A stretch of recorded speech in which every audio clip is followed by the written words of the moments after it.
आज के वीडियो में हम लोग क्लास 7 का साइंस का कुछ इम्पॉर्टेंट क्वेश्चन को डिस्कस करेंगे, जो कि आपका एनुअल एग्जाम या जो फाइनल एग्जाम आपका होता है मार्च में, उसके लिए बहुत ही इम्पॉर्टेंट है।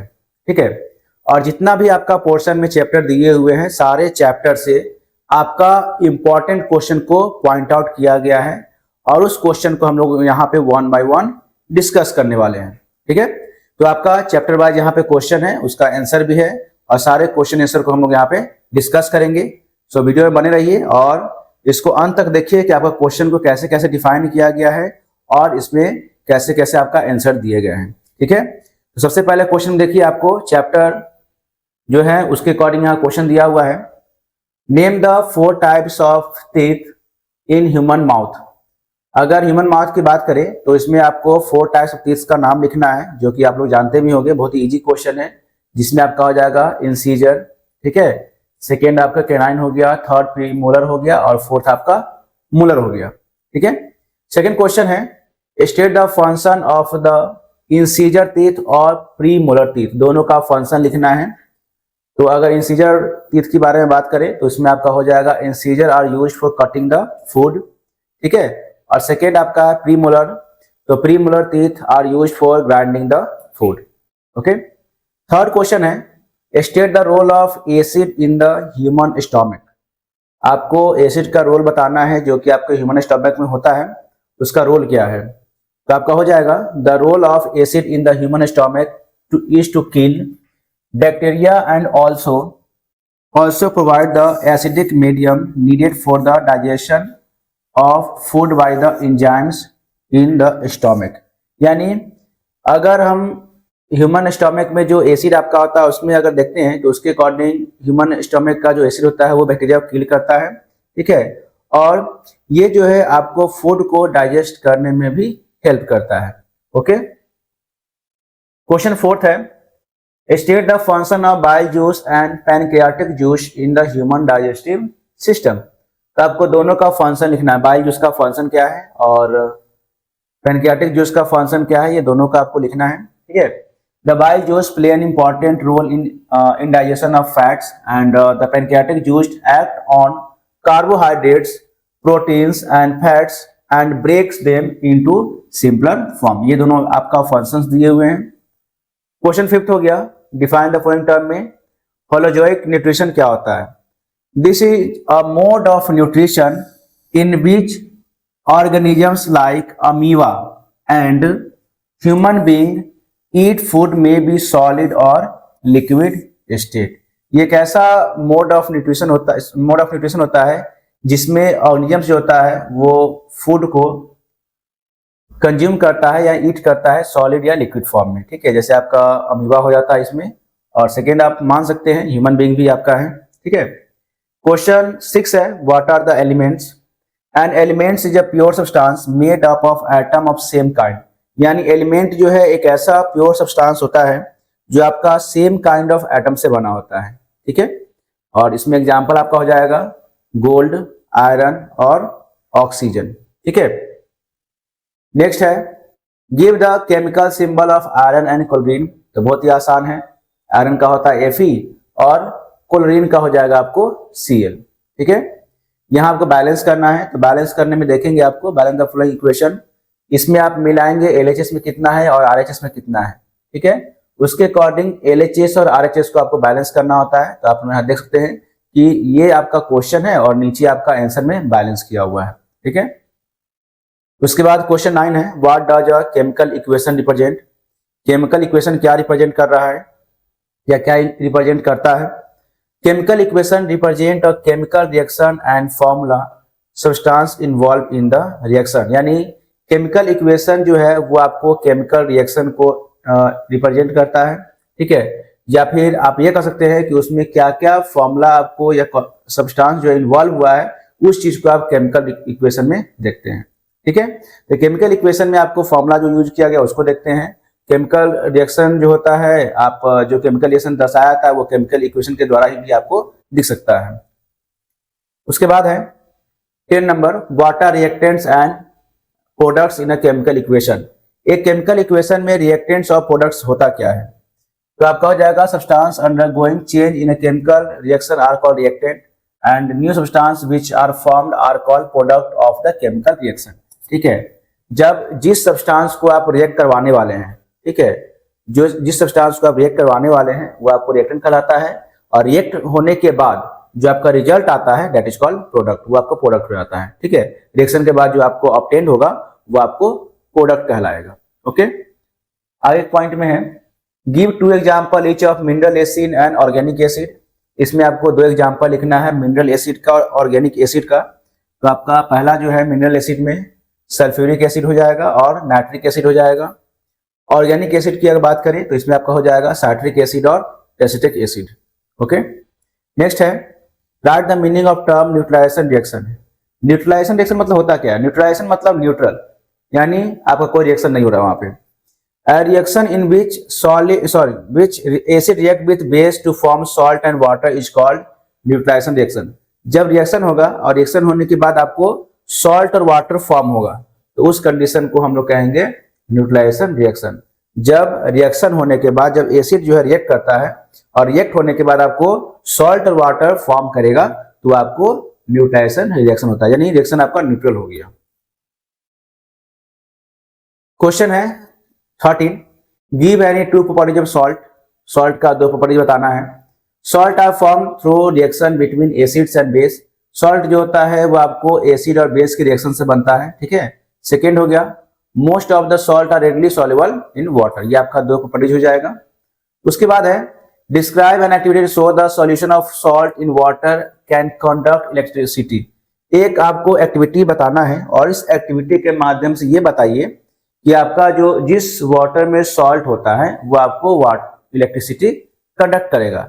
यानी अगर पानी है, पानी में नमक डाल देते हैं तो क्या वो पानी से इलेक्ट्रिसिटी ट्रांसफर होगा या नहीं होगा, उस चीज को आपको एक्टिविटी के माध्यम से रिप्रेजेंट करना है, बताना है। तो सिंपल सी बात है, take a beaker fill it half with water, dissolve some salt, उसमें कुछ सॉल्ट को मिला देंगे। ठीक है, in the water connect 2 graphite rod with the 2 terminal of a battery with a 0 watt LED bulb in between as shown figure। ठीक है, now dip this graphite rod in the solution of sodium chloride, the bulb start glowing indicating the flow of electric current this show that the solution of sodium chloride can conduct electricity। Simple सी बात है, इसमें बताया गया है कि आपको एक बीकर लेना है, बीकर में पानी डाल देना है, पानी में नमक डाल दीजिए, उसके बाद आप ग्रेफाइट में क्या कीजिए, ग्रेफाइट से बल्ब को अटैच कर दीजिए और जैसे ही देखेंगे जैसे आपको यहाँ दिया हुआ है इससे और इससे ये आपको टर्मिनल काम करेगा। टर्मिनल मींस क्या हो गया, ये आपको इलेक्ट्रिसिटी फ्लो करने का काम करेगा। तो जब इसमें आपका इलेक्ट्रिसिटी रहेगा और जैसे इसको पानी में डालिएगा तो ये इलेक्ट्रिसिटी इसका फ्लो होकर इसमें चला जाएगा। इसका मतलब क्या हो गया कि आपका जो है ये रिप्रेजेंट करता है कि एक जिस पानी में आपका सॉल्ट का सॉल्यूशन होगा वो आपको इलेक्ट्रिसिटी को कंडक्ट करेगा। ठीक है, अब है classify the following salt as neutral, acidic और basic, also write their names. आपको बताना है कि आपका ये सॉल्ट जो है एसिडिक है, बेसिक है या न्यूट्रल है। ठीक है, तो पहला हो गया Na3PO4 सोडियम फॉस्फेट हो जाता है जो आपको न्यूट्रल सॉल्ट है। ठीक है, सेकेंड आपका हो गया K2CO3 जो पोटेशियम कार्बोनेट है जिसको हम लोग बोलते हैं बेसिक सॉल्ट। उसके बाद NH4NO3 जिसको हम बोल रहे हैं अमोनियम नाइट्रेट जो कि आपको एसिडिक सॉल्ट है। ठीक है, उसके बाद है state the difference between neutral, acidic and basic salt, give 1 example of each. यानी न्यूट्रल, एसिडिक और बेसिक सॉल्ट को डिफाइन करना है और तीनों का एक एग्जांपल लिखना है। तो न्यूट्रल सॉल्ट क्या होता है, a salt form a strong acid and a strong base. जब भी स्ट्रॉन्ग एसिड और स्ट्रॉन्ग बेस से अगर कुछ बनता है, ठीक है, तो आपको न्यूट्रल सॉल्ट हो जाएगा। जब स्ट्रॉन्ग एसिड और स्ट्रॉन्ग बेस आपस में रिएक्ट करेगा तो क्या हो जाएगा, न्यूट्रल हो जाएगा। ठीक है, इट नाइदर एसिडिक और नॉट बेसिक नेचर, यानी ना वो एसिडिक रहेगा और ना ही वो बेसिक रहेगा। याद रखिएगा, जब स्ट्रॉन्ग एसिड और स्ट्रॉन्ग बेस दोनों आपस में रिएक्ट करेगा तो क्या बनेगा, न्यूट्रल एसिड बनेगा। ओके, एग्जाम्पल में आपका हो गया सोडियम क्लोराइड जिसको हम बोलते हैं NaCl। सेकेंड आपका हो गया एसिडिक सॉल्ट। एसिडिक सॉल्ट में देखिए ध्यान दीजिए, a salt form from a strong acid and weak base. देखिए यहाँ पे क्या है, अगर एसिड स्ट्रॉन्ग हो गया तो एसिडिक सॉल्ट हो गया, अगर आपका बेस स्ट्रांग हो गया तो बेसिक सॉल्ट हो गया, और दोनों स्ट्रांग हो गया तो न्यूट्रल सॉल्ट हो गया। ठीक है, तो एसिडिक सॉल्ट में क्या हो गया, जब स्ट्रांग एसिड आपका होगा तो वो आपको एसिडिक सॉल्ट हो जाएगा। ठीक है, तो यहाँ पे स्ट्रांग एसिड और वीक बेस है। It shows acidic nature in water, ये वाटर में एसिडिक नेचर को रिप्रेजेंट करता है, शो करता है। एग्जाम्पल के तौर पर देखेंगे तो आपका हो जाएगा अमोनियम क्लोराइड NH4Cl। ठीक है, बेसिक सॉल्ट क्या होता है, a salt form from a strong base and a weak acid. यहां देखिए बेस क्या हो गया, स्ट्रॉन्ग हो गया। जब बेस स्ट्रॉन्ग होगा तो बेसिक सॉल्ट हो जाएगा, जब एसिड स्ट्रॉन्ग होगा तो एसिडिक सॉल्ट हो जाएगा, और जब दोनों स्ट्रॉन्ग होगा तो न्यूट्रल हो जाएगा। ठीक है, तो बेसिक सॉल्ट क्या हो गया, जिसमें आपको स्ट्रॉन्ग बेस होता है और वीक एसिड होता है, तो आपको बेसिक सॉल्ट हो जाता है इसमें। It shows basic nature in water, ये वाटर में बेसिक नेचर को रिप्रेजेंट करता है, जैसे सोडियम कार्बोनेट हो गया Na2CO3। ठीक है, अब देखिए ये आपको कुछ इक्वेशंस दिए हुए हैं, मतलब कुछ आपका रिएक्शन है। ठीक है, इस रिएक्शन का केमिकल इक्वेशन लिखना है। ठीक है, और केमिकल फॉर्मूला के फॉर्म में लिखिए कि आपको थोड़ा समझ में आ जाएगा। तो अगर हम लोग इसको तोड़ के लिखेंगे तो आपको हो जाएगा calcium hydroxide plus nitric acid. ठीक है, अगर दोनों को अगर आपस में रिएक्ट करवाते हैं तो आपका हो जाएगा CaOH2 प्लस 2HNO3, और इधर आपका हो जाएगा CaNO3 2 प्लस 2H2O हो जाएगा। ओके, सेकेंड है आपको एसिटिक एसिड, जिसको एसिटिक एसिड को हम लोग अगर कैल्शियम हाइड्रोक्साइड से रिएक्ट करवाते हैं तो आपका हो जाएगा उसका फॉर्मूला के according 2CH3 COOH plus CaOH2। ठीक है, उसके बाद आपका हो जाएगा इधर CaCH3CO, और उसके बाद नीचे 2 लिखेंगे, अब प्लस 2H2O। ये आपका हो गया। सी में है आपको hydrochloric acid plus sodium hydroxide. ठीक है, तो हाइड्रोक्लोरिक एसिड को लिखेंगे हम लोग HCl प्लस NaOH को अगर रिएक्ट करवाते हैं तो आपका हो जाएगा HCl प्लस NaOH, तो आपको फॉर्म होगा NaCl प्लस H2O। ठीक है, उसके बाद आपका हो जाएगा आगे ammonium hydroxide plus sulphuric acid, यानी 2NH4OH प्लस H2SO4, तो आपको फॉर्म होगा NH4 प्लस 2H2O। ठीक है, ये आपका फॉर्म हो जाएगा। इसका मतलब ये हो गया कि जब इसको रिएक्ट करवाएंगे तो आपको ये फॉर्म होगा। अकॉर्डिंग टू क्वेश्चन जो है ये आपको बहुत ही इंपॉर्टेंट है, एग्जाम पॉइंट ऑफ व्यू से भी बहुत इंपॉर्टेंट है। एग्जाम में से क्वेश्चन एक आध को रहता ही रहता है। ठीक है, आगे देखिए। अब ये कंपेरिजन ऑफ स्पीड, इसको थोड़ा पढ़ लीजिएगा, आपको ये बुक के अंदर का टॉपिक है। आपको इसमें स्पीड दिया हुआ है डिफरेंट मोड्स का, जैसे एयर में स्पीड क्या होता है, air speed of light in air, light का स्पीड क्या होता है, साउंड का स्पीड क्या होता है, अर्थ का क्या होगा, अर्थ इवोल्यूशन का क्या होगा, स्पीड ऑफ लॉन्चिंग सैटेलाइट या रॉकेट्स का क्या होगा, फास्टेस्ट वर्ड यानी उसका क्या होता है, और फास्टेस्ट एनिमल या चीता जिसका हो गया उसका स्पीड क्या होगा। ये स्पीड आप लोग पढ़ लीजिएगा। ठीक है, that is very important. Okay, क्योंकि इससे भी आपको MCQ टाइप क्वेश्चन रहता ही रहता है। अब देखिए क्वेश्चन 19 है, the distance between two station is 216 kilometre. दो स्टेशन के बीच में आपका 216 किलोमीटर डिस्टेंस दिया हुआ है। ठीक है, आगे क्या है, a bus takes 4 hour to cover this distance.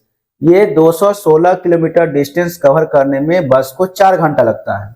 ठीक है, calculate the average speed of बस इन किलोमीटर पर आवर। तो बताना है कि बस का एवरेज स्पीड क्या था। ठीक है, तो आपका डिस्टेंस हो गया 216 किलोमीटर, टाइम आपका हो गया 4 घंटा। तो हम लोग इसको ये स्पीड निकालने के लिए डिस्टेंस और टाइम दोनों को डिवाइड कर देंगे तो आपका हो जाएगा 54 किलोमीटर पर आवर, यानी आप लिखेंगे 216 किलोमीटर अब बाई 4 कर देंगे तो आपका हो जाएगा 54 किलोमीटर पर आवर। ये इसका आंसर हो जाएगा। ठीक है, तो आपको बस सिंपल सा डिवाइड कर देना है। क्वेश्चन 20 है, a car moves with a speed of 40 kilometre per hour for 15 minutes. देखिए एक कार जो है 40 किलोमीटर प्रति घंटा की रफ्तार से चलती है, कितने देर के लिए, 15 मिनट के लिए। ठीक है, and then with a speed of 60 kilometre per hour for next 15 minutes, फिर 60 किलोमीटर प्रति घंटा की रफ्तार चलेगी, कितने देर के लिए, 15 मिनट के लिए। यानी पहला 15 मिनट चलता है 40 की स्पीड से, फिर दूसरा 15 मिनट चलता है 60 की स्पीड से। ठीक है, तो बताना है find the total distance covered by the car in this 30 minutes. तो इस आधे घंटे में कार ने कितना डिस्टेंस को ट्रेवल किया। ठीक है, तो यहां देखिए पहले में आपका स्पीड 40 किलोमीटर पर आवर था, तो आपका 15 मिनट समय लगा। ठीक है, यानी 1/4 आवर। सेकेंड में क्या था आपको, सेकेंड में स्पीड था आपको 60 का, वो भी आपको चला 15 मिनट, यानी 1/4 आवर हो जाएगा। ठीक है, अब पहले कंडीशन में अगर हम लोग डिस्टेंस को निकालेंगे तो आपको हो जाएगा 40 इंटू 1/4। ठीक है, जैसे लिखेंगे, देखिए यहाँ पे सॉल्व करके दिखा रहे हैं। 40 इंटू 1/4, ये कट गया 10 आ गया, इसका मतलब क्या हो गया 10 किलोमीटर। यही आपको 10 किलोमीटर दिया हुआ है। ठीक है, फिर आपका 60 इंटू 1/4, अगर इसी तरह से काटेंगे तो आपका 15 किलोमीटर हो जाएगा, और 10 और 15 को ऐड कर देंगे तो 25 किलोमीटर जो है वो आधे घंटे में ये ट्रेवल किया, डिस्टेंस को कवर किया। ठीक है, यही आपको फाइंड आउट करना है कि आपको आधे घंटे में कार जो है कितना किलोमीटर वो डिस्टेंस को ट्रेवल किया। ओके, अब देखिए क्वेश्चन नंबर आपका हो जाएगा 21। Find the term periodic motion and give 2 examples of periodic motion can be used to measure time. A motion that repeats itself at equal interval of time is called periodic motion। ऐसा motion जो किसी भी चीज को या एक equal interval of time में किसी चीज को रिपीट्स करता है बार बार। ठीक है, तो उस तरह का हम लोग मोशन को पीरियोडिक मोशन कह सकते हैं या कहते भी हैं। जैसे एग्जांपल में आपका हो जाएगा oscillation of a pendulum in a clock and movement of the hand of clock. एक रेगुलर इंटरवल ऑफ टाइम में क्या होता है, ये दोनों मूव करता है। ठीक है, एक घड़ी भी जो है रेगुलर इंटरवल ऑफ टाइम में मूव करेगा, और एक पेंडुलम जो होता है घड़ी का वो भी आपको रेगुलर इंटरवल ऑफ टाइम में ऐसे से मूव करता है। तो ये दोनों एग्जांपल जो है आपको पीरियोडिक मोशन का एग्जांपल हो जाएगा। ठीक है, अब देखिए यूनिफॉर्म और नॉन यूनिफॉर्म मोशन, इसमें क्या हो जाएगा, when an object cover equal distance in equal interval of time, यानी कोई भी ऑब्जेक्ट जब equal distance equal interval of time में कवर करेगा तो उसे हम लोग यूनिफॉर्म मोशन कहेंगे। ठीक है, और नॉन यूनिफॉर्म मोशन क्या होता है, when an object cover unequal distance in equal interval of time. ठीक है, ये आपको जाएगा नॉन यूनिफॉर्म मोशन। दोनों का फॉर्मूला बोल रहे हैं, दोनों का डिफरेंस सेम है। ठीक है, बस आप एक जगह अनइक्वल लिख दीजिएगा, एक जगह इक्वल लिखिएगा। मतलब अगर डिस्टेंस में इक्वल कर दिए और इक्वल इंटरवल टाइम तो है ही, डिस्टेंस में अगर इक्वल कर दिए तो आपका होगा यूनिफॉर्म मोशन, और डिस्टेंस में अनइक्वल कर दिए तो वो हो गया आपको नॉन यूनिफॉर्म मोशन। तो आप अपने अकॉर्डिंग यहाँ पे जो डेफिनेशन है उसमें इक्वल और अनइक्वल लगाकर आप उसके मीनिंग को बदल सकते हैं। ठीक है, इक्वल रहा तो यूनिफॉर्म मोशन, और अनइक्वल रहा तो आपको हो जाएगा नॉन यूनिफॉर्म मोशन। ठीक है, अब देखिए नेक्स्ट पॉइंट में आपका है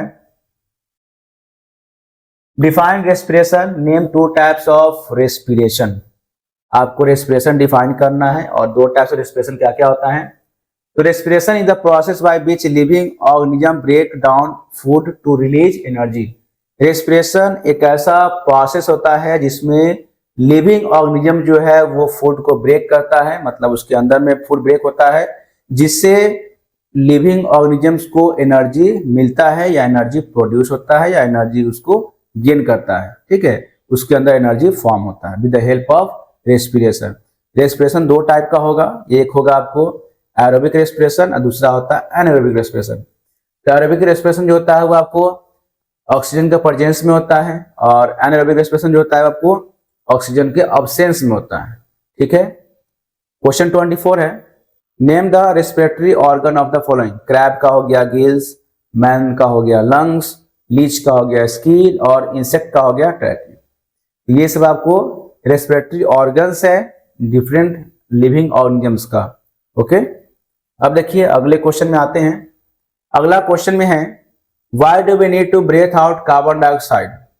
हमें कार्बन डाइऑक्साइड को ब्रेथ आउट क्यों करना चाहिए, यानी हमारे शरीर में जो कार्बन डाइऑक्साइड है उसे बाहर क्यों निकाल देना चाहिए। देखिए इसका आंसर में क्या है, we need to breathe out carbon dioxide because it is a waste gas produced during respiration. यानी एक ऐसा वेस्ट गैस है जो आपको रेस्पिरेशन के दौरान जो है प्रोड्यूस होता है। ठीक है, if carbon dioxide stay in our body it can be harmful. अगर कार्बन डाइऑक्साइड हमारे शरीर के अंदर रहता है तो ये हमारे लिए हार्मफुल होगा। Okay, so we remove it by breathing out to keep our body healthy and balance. इसीलिए क्या करते हैं कि हम लोग इसको शरीर से बाहर निकाल देते हैं with the process of respiration, क्योंकि अगर शरीर से बाहर नहीं निकलेगा तो हमारे लिए बहुत ही खतरनाक हो सकता है। तो हमारे शरीर से जब बाहर निकल जाता है in the form of carbon dioxide, तो हम लोग हेल्दी और फिट रहते हैं, बैलेंस रहते हैं। ठीक है, अब लिखा है why do we get muscles cramp after heavy exercise. Heavy exercise के बाद क्या होता है, अधिकतर लोगों को मसल्स क्रैम्प होता है। ऐसा क्यों होता है, देखिए, we get muscles cramp after heavy exercise because our muscles do not get enough oxygen। क्या होता है कि हम लोग जब एक्सरसाइज करते हैं तो उस समय हमारे मसल्स को जितना ऑक्सीजन चाहिए उतना नहीं मिल पाता है। ठीक है, due to lack of oxygen muscles perform anaerobic respiration. और जब ऑक्सीजन की कमी होती है तो मसल्स जो होता है वो एनारोबिक रेस्पिरेशन को परफॉर्म करना शुरू कर देता है एंड प्रोड्यूस लैक्टिक एसिड, और इसके वजह से लैक्टिक एसिड जो है प्रोड्यूस हो जाता है। ठीक है, this accumulation of lactic acid cause pain and cramp in the muscles. वही लैक्टिक एसिड जब प्रोड्यूस होता है तो हमारे मसल्स में पेन होता है या क्रैम्प आता है, जिसको हम बोलते हैं कि भाई एकाएक एक्सरसाइज करते करते मसल्स में एकाएक क्रैम्प आ गया, बिकॉज ऑफ लैक्टिक एसिड। ये लैक्टिक एसिड के वजह से ही आपका होता है, वो प्रोड्यूस होता है, जिसकी वजह से एकाएक दर्द महसूस होता है। ठीक है, बिकॉज ऑफ एनारोबिक रेस्पिरेशन। वो एनारोबिक रेस्पिरेशन होता है जिसकी वजह से आपको लैक्टिक एसिड प्रोड्यूस होगा, जिसकी वजह से आपको मसल्स क्रैम्प हो जाता है। उसके बाद है why does a potted plant die when over water. जब किसी पॉटेड प्लांट में, मतलब गमला प्लांट लगाया हुआ है, तो उसमें अगर ज्यादा पानी डालेंगे तो क्या होगा, देखिए, a potted plant die when over water because too much water fills air space in the soil। तो क्या होता है, जब ज्यादा पानी आप डालते हैं गमला में, ठीक है, तो आपका जो एयर स्पेस होता है वो पूरी तरह से भर जाता है। और जब एयर स्पेस भर जाएगा तो आपको एयर सर्कुलेशन वहां पे नहीं होगा। ठीक है ना, तो नहीं होगा। Roots do not get enough oxygen for respiration. तो क्या होता है, रूट्स को जो है वो रेस्पिरेशन के लिए जितना ऑक्सीजन चाहिए उतना नहीं मिल पाता है, नहीं मिलता है। तब क्या होगा, without oxygen roots start to rot and plant eventually die. तो बिना आपका ये ऑक्सीजन का क्या होता है, धीरे धीरे रूट्स जो होता है वो सूखने लगता है, या कह सकते हैं सड़ने लगता है, गलने लगता है। और जब सड़ने लगेगा तो क्या होगा, आपका प्लांट जो है वो डाई हो जाएगा, यानी खत्म हो जाएगा, बर्बाद हो जाएगा या मर जाएगा। ठीक है, अब देखिए अगले पॉइंट में आते हैं, 28 number. Where are stomata found in a plant and state their function. Stomata जो होता है वो प्लांट में कहाँ पाया जाता है और इसका फंक्शन क्या है। तो stomata are tiny pores found mainly in lower surface of leaves, यानी लीव्स का जो लोअर सरफेस होता है वहां पे आपको स्टोमेटा पाया जाता है। इसका काम क्या है, they help exchange of gases, यानी ये गैस को एक्सचेंज करने का काम करता है, ऑक्सीजन और कार्बन डाइऑक्साइड जिसको हम बोलते हैं। ऑक्सीजन आपको लेगा और CO2 रिलीज करेगा, या फिर CO2 लेगा ऑक्सीजन आपको रिलीज करेगा, दोनों काम ही करता है। ठीक है, and also control the loss of water vapour from the plant during transpiration. और ये क्या करता है, लॉस ऑफ वाटर को भी कंट्रोल करता है। जब आपका इवोपरेशन होगा, ठीक है, वाटर वेपर के फॉर्म में आपको जब पानी बाहर निकलता है तो आपको स्टोमेटा ही हेल्प करता है कि पानी आपको ट्रांसपिरेशन के फॉर्म में वो बाहर निकाल सके। ठीक है, तो आपको स्टोमेटा जो होता है बहुत ही इंपॉर्टेंट है प्लांट के लिए। अगर वो बंद हो जाएगा ना तो आपका ट्रांसपिरेशन नहीं जाएगा, और ट्रांसपिरेशन नहीं होगा तो आपका प्लांट जो होगा डाई कर जाएगा। अब है how is oxygen transported from lungs to the other part of body. Oxygen जो है वो लंग्स से दूसरे बॉडी के पार्ट्स में कैसे ट्रांसपोर्ट होता है, तो इसमें आपका हो जाएगा oxygen is transported from the lungs to the other parts of body by blood. तो ऑक्सीजन जो होता है लंग्स से बॉडी के दूसरे पार्ट में या बॉडी के पूरे पार्ट्स में आपको ब्लड द्वारा जाता है। ठीक है, oxygen in the lungs oxygen combine with haemoglobin present in red blood cell. Lungs में क्या होता है कि ऑक्सीजन के साथ जो है, या ऑक्सीजन जो है वो हेमोग्लोबिन जो हमारे ब्लड में पाया था उसके साथ वो कंबाइन हो जाता है। ठीक है, कंबाइन हो जाएगा। This oxygen rich blood in the carried by heart to all parts of body.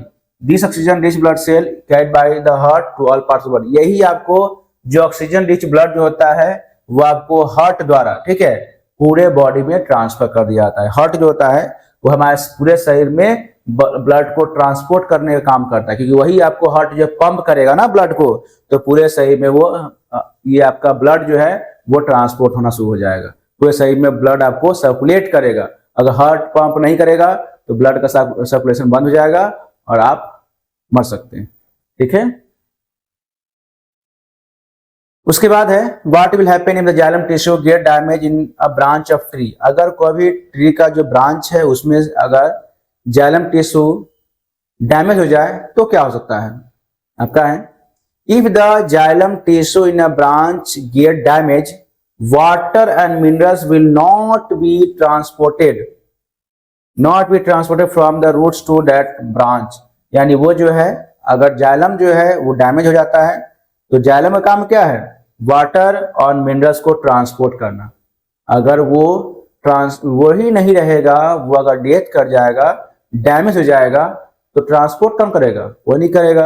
अगर वो ट्रांसपोर्ट नहीं करेगा तो आपका प्लांट जो है वो डेड कर जाएगा, या वो पार्टिकुलर प्लांट का हिस्सा जो है वो बर्बाद हो जाएगा, डेड हो जाएगा।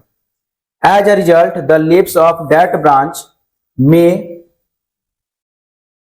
will dry up and eventually die because do not get water and nutrients। बस वही है कि मान लीजिए अगर जाइलम टिश्यू या जाइलम जो है वो अगर डैमेज हो जाता है तो कोई भी पार्टिकुलर जो हिस्सा होता है प्लांट का ना, उसमें वो वाटर और मिनरल जो है ट्रांसपोर्ट नहीं हो पाएगा, और ट्रांसपोर्ट नहीं होगा तो आपका जो हिस्सा होगा पेड़ का वो जो है डाई हो जाएगा, खत्म हो जाएगा या मर जाएगा, ठीक है।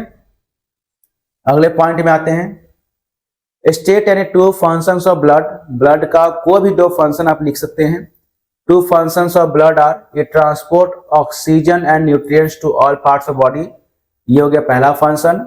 सेकेंड फंक्शन में हो गया it carry carbon dioxide and other waste material away from the cell.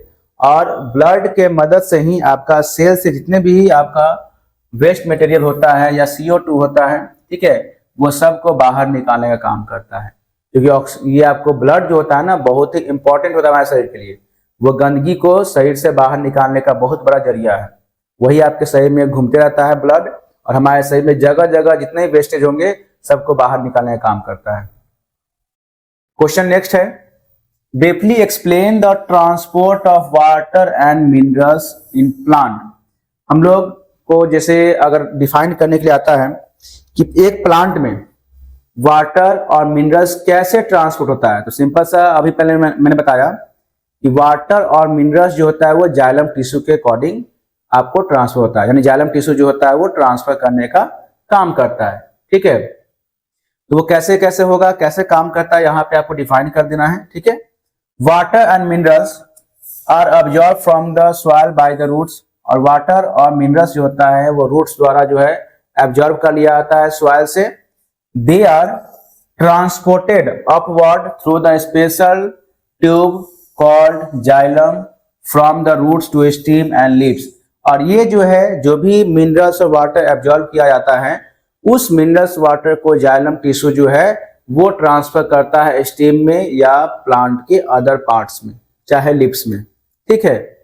This upward movement is help by transpiration pull and root pressure. और यही अपवर्ड मूवमेंट जो होता है वो किसके वजह से होता है, आपको ट्रांसपिरेशन पुल यानी ट्रांसपिरेशन की वजह से ऊपर मूवमेंट होगा, या फिर रूट प्रेशर की वजह से रूट जितना एब्जॉर्ब करेगा उतना वो जो है रूट या प्लांट जो है ऊपर की तरफ उसको ट्रांसफर करेगा, जाइलम उसको ऊपर की तरफ लेके जाएगा, और लेके जाएगा तो क्या होगा, ऊपर पहुंचेगा पत्ता के पास, और पत्ता के पास से क्या हो जाएगा, जो भी एक्स्ट्रा वाटर होगा वो आपको वाटर वेपर के फॉर्म में बन के उड़ जाएगा, ठीक है। तो इस तरीके से आपका वाटर और मिनरल्स जो है वो प्लांट में ट्रांसपोर्ट होता है, ठीक है। अब यहां लिखा है describe in brief the function of heart. Heart का फंक्शन आप अपने लैंग्वेज में लिख सकते हैं या बहुत ही छोटा लैंग्वेज में यहां लिखा हुआ है, मात्र 3 लाइन का आंसर है।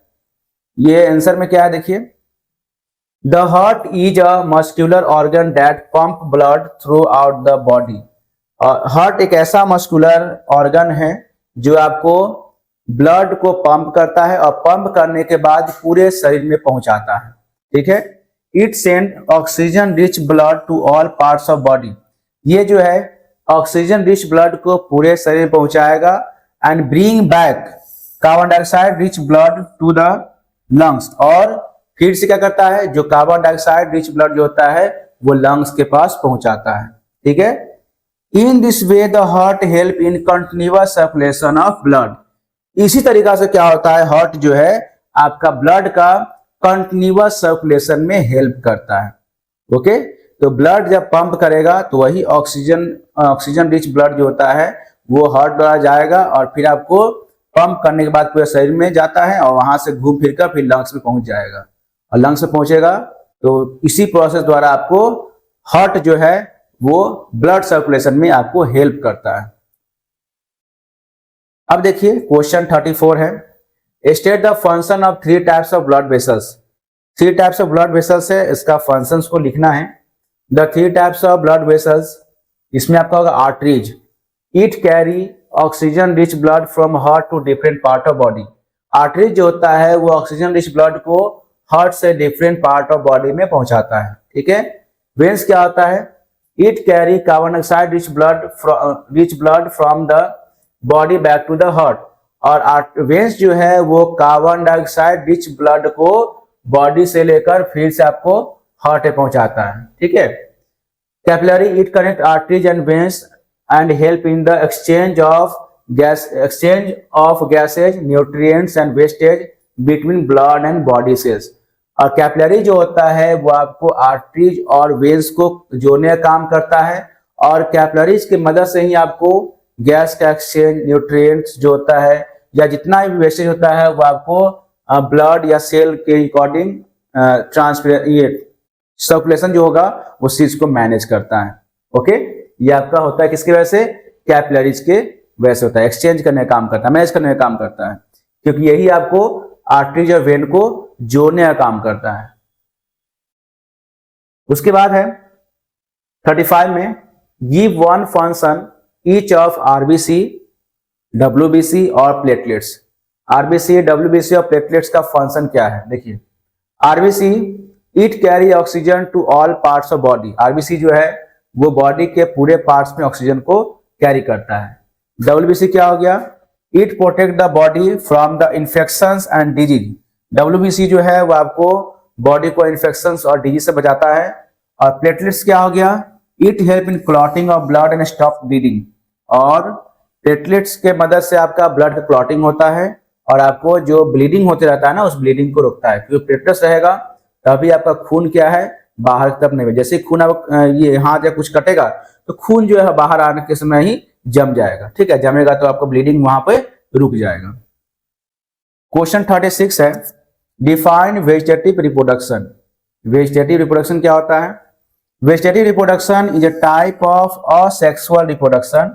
वेजिटेटिव रिप्रोडक्शन जो होता है वो असेक्सुअल रिप्रोडक्शन है, in which new plants grow from the vegetative parts of parents of plant such as root, stem और लीफ, ठीक है। वेजिटेटिव रिप्रोडक्शन एक ऐसा असेक्सुअल रिप्रोडक्शन है जिसमें क्या होता है कि आपका नया प्लांट जो ग्रो होता है वो किसी भी वेजिटेटिव पार्ट से होगा, जो पेरेंट प्लांट होंगे जैसे रूट हो गया, स्टेम हो गया या लीफ हो गया, किसी पार्ट से जो है आपको एक नया प्लांट जो है ग्रो कर सकता है, ठीक है।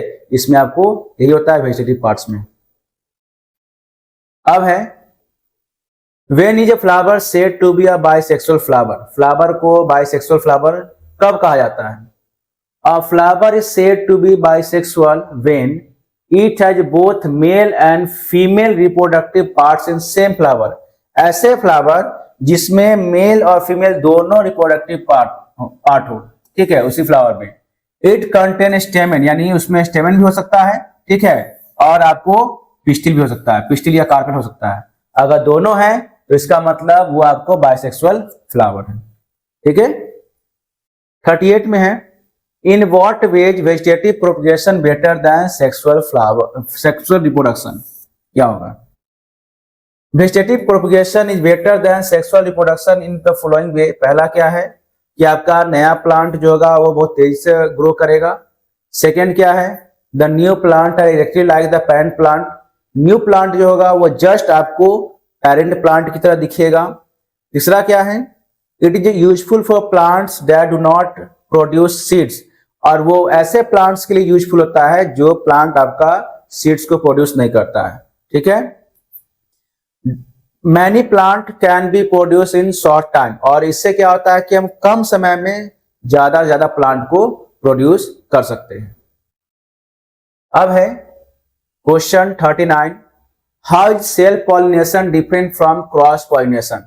सेल्फ पॉलिनेशन जो है वो क्रॉस पॉलिनेशन से कैसे डिफरेंस है। तो इसमें आपका हो जाएगा self pollination, it is a transfer of pollens from anther to stigma of same flower और another flower on same plant. Okay, and cross pollination में क्या होता है, it is the transfer of pollen grain from the anther to one plant to stigma of a flower on another plant of same kind। यही आपको self pollination और cross pollination में difference है। ठीक है, अब है यहाँ पे how are fruits formed. Fruits जो है वो कैसे फॉर्म होता है। इसमें आपका हो जाएगा fruits are formed from the ovary of flower after fertilization. Fruits जो होता है वो आपको फॉर्म किससे होता है, जो फ्लावर का ओवरी होगा उससे आपको फॉर्म होगा फर्टिलाइजेशन के बाद। ठीक है, when pollen reach to the stigma and fertilization take place the ovary grow and develop into a fruits. क्या होता है, when pollen reach to the stigma and fertilization take place. जब पॉलन जो है आपको स्टिग्मा के पास पहुंचता है तो फर्टिलाइजेशन का प्रोसेस हो जाता है, जिसके बाद क्या होता है कि ओवरी जो होता है ग्रो करता है, उसके बाद वो फ्रूट्स के फॉर्म में कन्वर्ट हो जाता है, यानी फ्रूट्स में डेवलप हो जाता है। ठीक है, the ovule inside the ovary develop into seeds. और जो आपको ओवरी के अंदर में जो ओव्यूल होता है वही जो है आपको सीड्स के फॉर्म में डेवलप हो जाता है। Why is dispersal of seed necessary for growth of plants.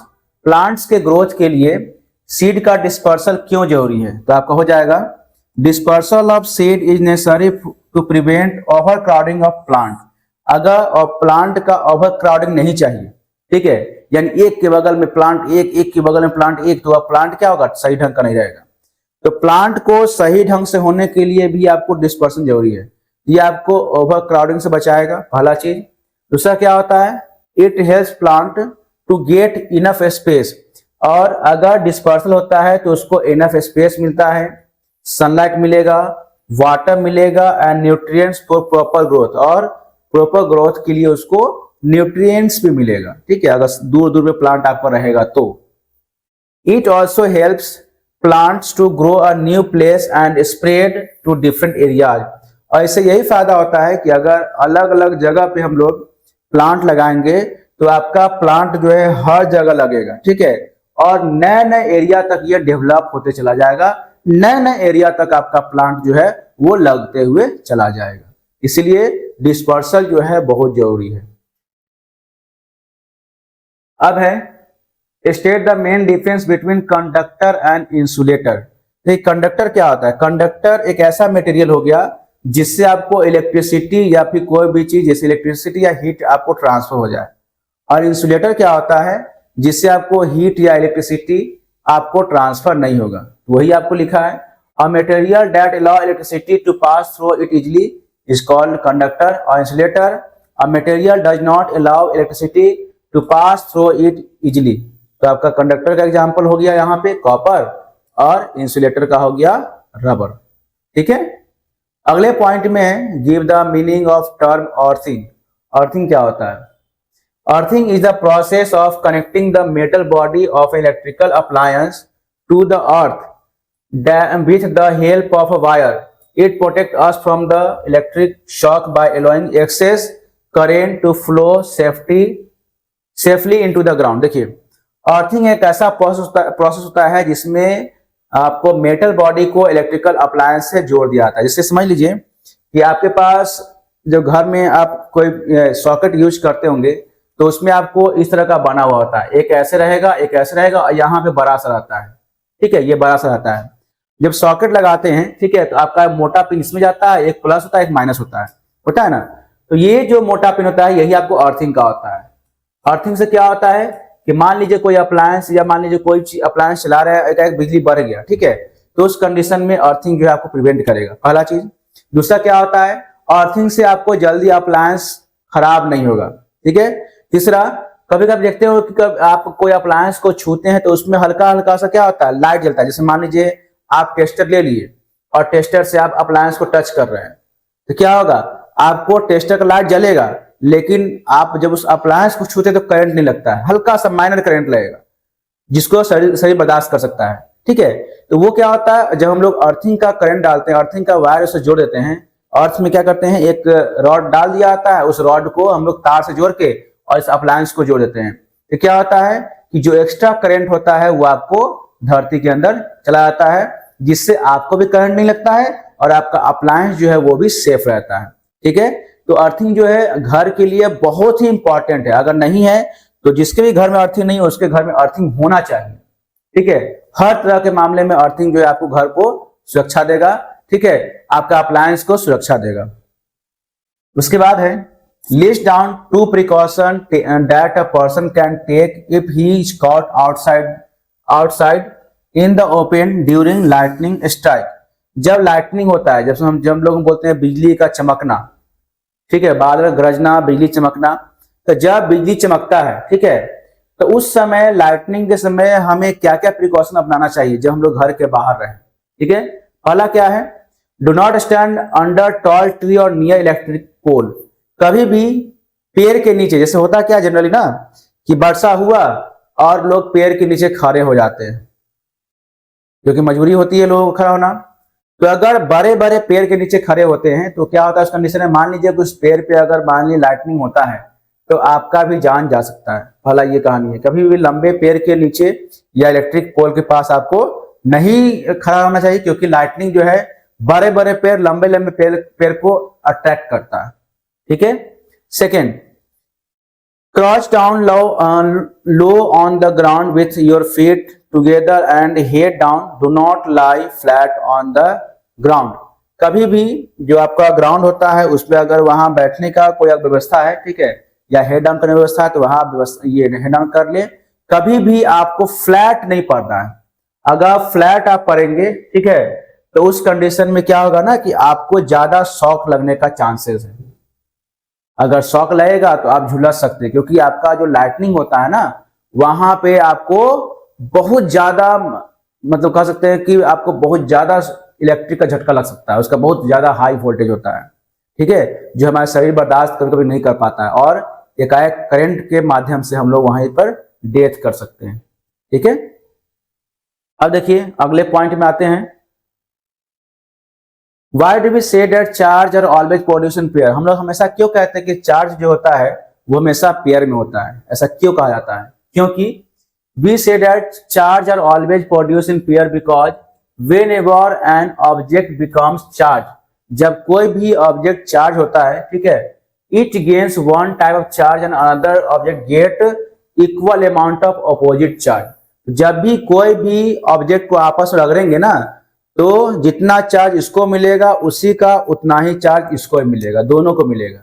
अगर सिल्क को मान लीजिए, सिल्क और एवनाइट रॉड को आप ऐसे रगड़ते हैं तो क्या होगा, जितना आपको एवनाइट रॉड चार्ज होगा उतना ही आपको सिल्क भी चार्ज होगा, ठीक है। दोनों एक दूसरे का अकॉर्डिंग अपना अपना चार्ज को गेन करेगा, ओके। एग्जाम्पल तब देख लीजिए, व्हेन वी रब a glass rod with silk the glass rod becomes positively charge and silk become the negative charge. वही हो गया, जब आप ग्लास रॉड को सिल्क से आप रब करते हैं, रगड़ते हैं, तो ग्लास रॉड चार्ज होगा, तो उसके अकॉर्डिंग आपको सिल्क भी जो है वो भी चार्ज होगा, तो एक पॉजिटिव चार्ज होगा एक नेगेटिव चार्ज होगा, ठीक है। Positive and negative charge are produced together, और दोनों होता है, आपको पॉजिटिव और नेगेटिव चार्ज हमेशा एक साथ जो है वो प्रोड्यूस होगा, ठीक है। अब देखिए क्वेश्चन 46 है, why does a charge object lose its charge when it touch. कोई भी चार्ज ऑब्जेक्ट को अगर हम लोग छूते हैं तो छूते हैं उसका चार्जिंग जो होता है वो कहाँ चला जाता है, खत्म क्यों हो जाता है, ठीक है, लूज क्यों हो जाता है? क्योंकि देखिए, a charge object lose its charge when touch because the extra charge flow to the earth during our body, जो एक्स्ट्रा चार्ज होता है कोई भी ऑब्जेक्ट में, जैसे मान लीजिए इसमें चार्ज होगा, ठीक है, और इसको जैसे छुएंगे तो इसका चार्ज जो होता है हमारे बॉडी में ट्रांसफर होगा और हमारे बॉडी से अर्थ में चला जाएगा, ठीक है। Our body act as a conductor so the charge get neutralize, और हमारा बॉडी जो है वो एक कंडक्टर का काम करता है, यानी हमारे बॉडी जो है वो हमारे बॉडी जो है करंट को ये करके, मतलब हमारे शरीर से लेते हुए और धरती में ट्रांसफर कर देता है, ठीक है। दिस प्रोसेस कॉल्ड अर्थिंग, इसी प्रोसेस को हम लोग अर्थिंग कहते हैं। जैसे आप लोग देखते होंगे कि करंट जो लगता है, तो करंट लगने का रीजन क्या होता है, कहा जाता है कि जब कोई मिस्त्री आता है और प्लास्टिक के चेयर पे या लकड़ी के चेयर पे खड़ा होकर किसी भी इलेक्ट्रिक वर्क को करता है या कहीं तार जोड़ता है तो उसको करंट नहीं लगता है। लेकिन अगर जनरल आदमी जो है, अगर मान लीजिए ऐसे ही खाली पैर है और किसी तार को टच कर दिया तो उसको करंट लगता है। क्यों? क्योंकि वो करंट जो है हमारे शरीर से होते हुए धरती में ट्रांसफर होता है, और जैसे ही हमारे शरीर से धरती में ट्रांसफर होगा तो हम कहेंगे कि हमको करंट लग गया, यानी करंट लग रहा है। जब उसी चीज को ब्रेक कर दिया जाता है, आपको धरती में जब करंट फ्लो नहीं होगा इसका मतलब करंट नहीं लगेगा।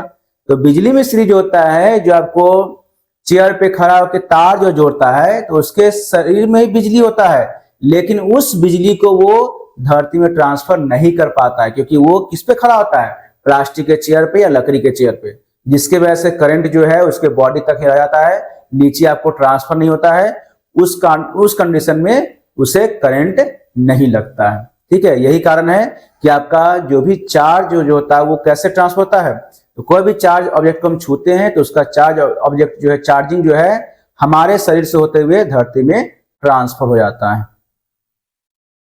अब देखिए, explain clearly the difference between real image and virtual image, give one example of the virtual image. देखिए, इसमें आपको रियल इमेज और वर्चुअल इमेज को डिफाइन करना है, ठीक है। A real image is formed when light ray actually meet at a point. Okay, it can be obtained on a screen. ये आपको स्क्रीन पे ऑब्टेन हो सकता है या होता भी है। एग्जाम्पल में, image form by convex lens on A screen, ठीक है। वर्चुअल इमेज क्या होगा? A virtual image formed when light ray only appear to meet, ठीक है। It can not be obtained on a screen, ये आपको स्क्रीन पे ऑब्टेन नहीं होता है। जैसे image formed in a plane mirror, जो इमेज आपको प्लेन मिरर में फॉर्म होता है, ठीक है। प्लेन मिरर मतलब क्या हो गया? आईना जिसमें हम लोग देखते हैं, ठीक है ना, वो आपको वर्चुअल इमेज कहलाएगा। How does changing the distance of object from convex mirror affect the size and nature of image form by it. जब कोई भी ऑब्जेक्ट जो होता है अगर चेंज होता है, ठीक है, ऑब्जेक्ट का डिस्टेंस अगर चेंज होगा तो उसके अकॉर्डिंग कॉन्वेक्स मिरर में क्या इफेक्ट या साइज देखने को मिलता है, या कोई इफेक्ट या साइज आपको देखने को मिलेगा या नहीं मिलेगा वो बताना है। एक कॉन्वेक्स मिरर है, मान लीजिए वहां पे एक ऑब्जेक्ट रख दिया गया, कोई सामान रख दिया गया, तो सामान को अगर हम लोग आगे या पीछे घसकाएंगे तो उसके अकॉर्डिंग मिरर में या कॉन्वेक्स जो आपका मिरर है उसमें क्या बदलाव देखने को मिलेगा वो बताना है। देखिए, in a convex mirror the image always virtual, erect and smaller. एक कॉन्वेक्स मिरर में इमेज जो होता है हमेशा वर्चुअल होता है, इरेक्ट होता है, स्मॉलर जिसको हम लोग बोलते हैं डिमिनिश्ड, ठीक है। No matter where the object is place, इसमें कोई मैटर नहीं है कि ऑब्जेक्ट कहां रखा हुआ है, कोई फर्क नहीं पड़ता है, ठीक है। When the object is far away, the image is very small and formed near the focus. जब ऑब्जेक्ट बहुत दूर होता है, ठीक है, तो इमेज क्या बनता है? बहुत छोटा बनता है, जो कि आपको फोकस के नजदीक बनेगा, ठीक है। When the object is brought closer to the mirror, जब ऑब्जेक्ट को मिरर के पास लाया जाता है, आईना के पास लाया जाएगा, मिरर के पास लाया जाएगा, the image becomes slightly bigger. तो इमेज क्या होता है? थोड़ा सा बड़ा हो जाता है, ठीक है। But still smaller than the object, तब भी वो ऑब्जेक्ट से छोटा ही रहता है, बड़ा नहीं हो जाता है, ठीक है। And it is formed between the pole and focus, और उस समय जो होता है वो इमेज जो है आपको पोल और फोकस के बीच में बनता है, ठीक है। ये कहने का मतलब हुआ, यानी जब कॉन्वेक्स मिरर के पास आपका ऑब्जेक्ट रहता है तो उसका इमेज जो होगा छोटा बनेगा, ठीक है। और जब ऑब्जेक्ट जो है मिरर के नजदीक भी लाएंगे तब भी वो क्या बनेगा, इमेज बन जाएगा, लेकिन उस समय भी वो इमेज जो होता है ऑब्जेक्ट से छोटा ही रहता है। लेकिन उस समय इमेज का पोजीशन क्या रहता है, आपको पोल और फोकस के बीच में फॉर्म होता है। ओके, ये इसका कहने का मतलब हो गया। अब देखिए क्वेश्चन 49 है, where should be keep an object in front of concave mirror so as to get a virtual and magnified image of it. हम लोग ऑब्जेक्ट को कहां रखेंगे, कॉनकेव मिरर के पास। कॉनकेव मिरर के पास हम लोग ऑब्जेक्ट को कहां पे रखेंगे जो हमारा इमेज जो है वो वर्चुअल बनेगा और मैग्नीफाइड बनेगा। मैग्नीफाइड मतलब बड़ा इमेज बनेगा, ठीक है। इस क्वेश्चन का मतलब ये हो गया, कॉनकेव मिरर के पास हम लोग इमेज को कहां पे रखेंगे जो हमारा इमेज जो है वो वर्चुअल बनेगा और मैग्नीफाइड बनेगा, ठीक है। To get a virtual and magnified image in concave mirror the object should be placed between the pole and the focus of the mirror. तो वो ऑब्जेक्ट जो होगा वो पोल और फोकस के बीच में रखा जाएगा, तब आपका इमेज जो है वो वर्चुअल बनेगा और मैग्नीफाइड बनेगा, ठीक है। In this position the image formed is virtual, erect and large and it appears behind the mirror. और ये जो है आपको कहां पे प्रदर्शित होता है, कैसा दिखाई देता है, कहां पे बनते दिखाई देगा, बिहाइंड ऑफ मिरर, मिरर के पीछे, ठीक है। अब देखिए question number 50, state the law of reflection, describe activity to show the incident reflected ray and the normal at the point incident all line same plane. देखिए सबसे पहला बात है कि आपको यहाँ पे बताना है कि लॉ ऑफ रिफ्लेक्शन होता क्या है, ठीक है, वो डिफाइन करना है। और एक्टिविटी के द्वारा ये बताना है कि इंसिडेंट रे, रिफ्लेक्टेड रे और नॉर्मल रे जो होता है, तीनों का कैसे हम लोग डेमोस्ट्रेट करके दिखा सकते हैं कैसे काम करता है। तो आपका देखिए लॉ ऑफ रिफ्लेक्शन की बात करें तो इसमें आपको हो जाएगा the angle of incident is equal to the angle of reflection. जितना एंगल ऑफ इंसिडेंट होगा उतना ही एंगल ऑफ रिफ्लेक्शन होगा, ठीक है। जितना एंगल ऑफ इंसिडेंट होगा उतना ही एंगल ऑफ रिफ्लेक्शन भी होगा। ये पहला लॉ हो गया। दूसरा लॉ में क्या है, the incident ray, the reflected ray and the normal at the point of incident all in same plane. और इंसिडेंट रे होगा, रिफ्लेक्टेड रे होगा और नॉर्मल जो होगा सभी एक ही जगह जाके मिलेगा, ठीक है, सब एक ही जगह जाके आपको मिलेगा। अब है इसका एक्टिविटी कि कैसे एक जगह जाके आपको काम करता है, मतलब लाई करता है, वो बताना है। ओके, देखिए प्लेन मिरर, व्हाइट शर्ट बोलते हैं, व्हाइट शीट ऑफ पेपर, ठीक है। इसमें क्या हो गया कि मटेरियल क्या चाहिए आपको, तो plane mirror, white sheet of paper, drawing board और पिन्स एंड स्केल, ये आपको जैसे दिया हुआ ऐसे लेना है। Fix a white sheet on a drawing board and place a plane mirror vertically on it. जैसे देखिए ये आपको प्लेन मिरर जो है यहाँ बताया गया, लगाया गया है, ठीक है। जैसे मैं बता रहा हूँ उसके अकॉर्डिंग यहाँ इमेज बना हुआ है। Draw normal line to the point where the mirror touch the paper. अब इन नॉर्मल लाइन को ड्रॉ कर देना। देखिए ये एक नॉर्मल लाइन हो गया, यहाँ से यहाँ ड्रॉ कर दिया गया जहां पे आपको पेपर में दिया गया है, ठीक है। उसके बाद fix two pin on one side of normal to represent the incident रे।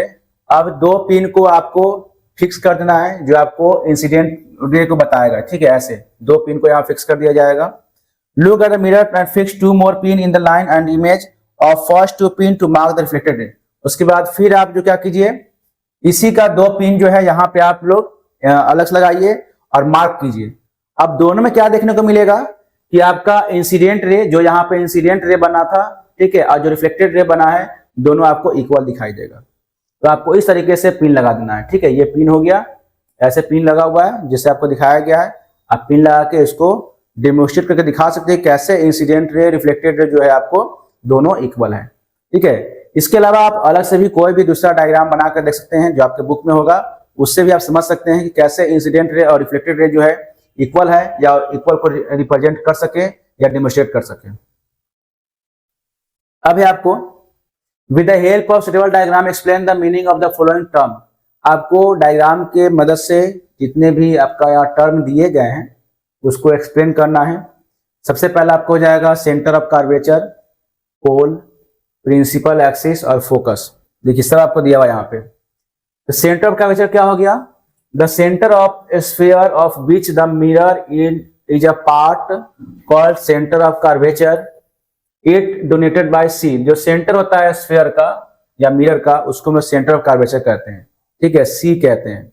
कैसे, अब इसको कैसे डिमोन्स्ट्रेट किया जा सके, तो मान लीजिए आपने सर्कल बनाया, ठीक है, आपने सर्कल बनाया, ऐसे सर्कल बनाया और ये आपको सेंटर बना, ठीक है, तो यही सेंटर आपका सेंटर ऑफ कर्वेचर कहलाता है। क्यों? क्योंकि ये जो आपको इमेज बन रहा है इस तरीके से, देखिए ये पार्ट हो गया ना इमेज का, ये जो पॉइंट बना यही आपका सेंटर ऑफ कर्वेचर बन गया, क्योंकि इसी से आपको सर्कल ड्रॉ होता है, स्फीयर ड्रॉ होता है। ये जो पॉइंट बनेगा ये आपको सेंटर ऑफ कर्वेचर होता है, जिसको हम लोग सी से डोनेट करते हैं, ठीक है, कहने का मतलब ये हो गया। अब देखिए, pole, the middle point of reflecting surface of a mirror is called pole, it denoted by P. जो आपका मिडिल पॉइंट होता है रिफ्लेक्टिंग सरफेस का, मिरर का रिफ्लेक्टिंग सरफेस का, उसको हम लोग पी से डिनोट करते हैं, यहां पे ये आपको पी हो जाएगा, ठीक है।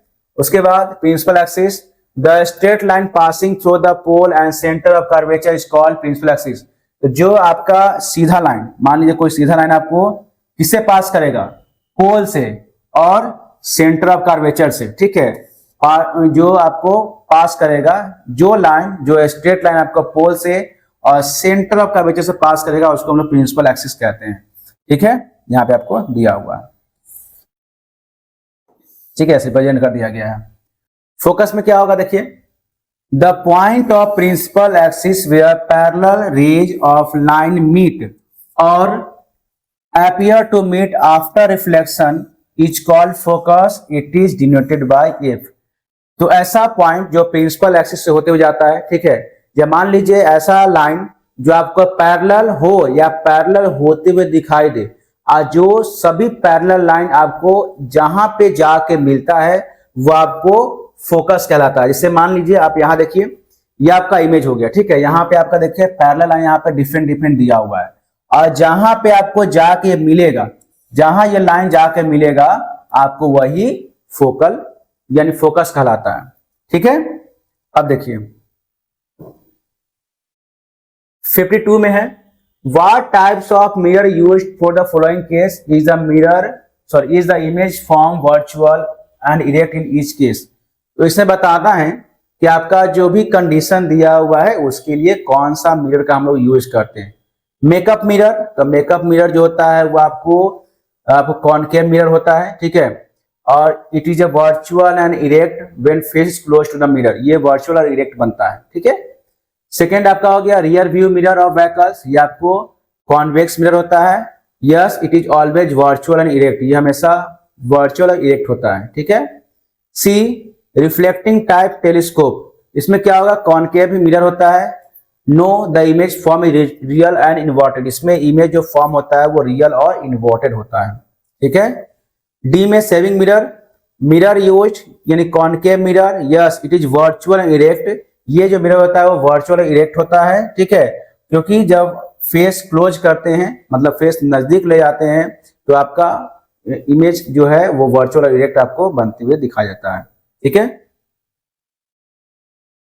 Give the meaning of term sorting, sorting का मतलब क्या होता है, the process of separating hair from different texture from the fleece, जिस प्रोसेस द्वारा हम लोग समझ लीजिए सेपरेट करते हैं, शॉर्टिंग मतलब क्या होगा, सेपरेट करना, एक जैसे पैटर्न को हम लोग जहां पे सेपरेट करेंगे या जिस तरीका से हम लोग सेपरेट करते हैं वही शॉर्टिंग कहलाता है, जिसमें आपको डिफरेंट डिफरेंट टेक्सचर पैटर्न को हम लोग एक जैसा कैटेगरी में रखते हैं, ठीक है।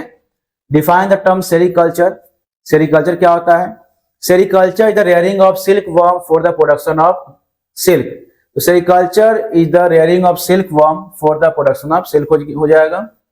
55 में how is silk fibre obtain from cocoon, silk fibre जो है वो कोकून से कैसे ऑब्टेन किया जाता है, तो silk fibre is obtain from cocoon by process of reeling, उस प्रोसेस को हम लोग बोलते हैं रीलिंग, ठीक है। First the cocoon are boiled in hot water and softened in silk thread, सबसे पहले क्या किया जाता है कि हम लोग कोकून को गर्म पानी बॉइल करते हैं to soften the silk thread, silk आपका क्या होता है, सिल्क जो होता है वो ये एकदम सॉफ्ट हो जाएगा बॉइल करने के बाद, ठीक है। Then the fine silk fibre are unbound reeled carefully from the cocoons and twisted together to make the silk thread, और जब आपका सिल्क थ्रेड जो है वो मुलायम हो जाएगा तो धीरे धीरे धीरे धीरे उसको रील कर दिया जाता है, मोड़ लिया जाता है, ठीक है, और वो आपको बाद में चलकर जो है सिल्क थ्रेड के फॉर्म में कन्वर्ट हो जाता है या सिल्क थ्रेड में उसको बदल दिया जाता है।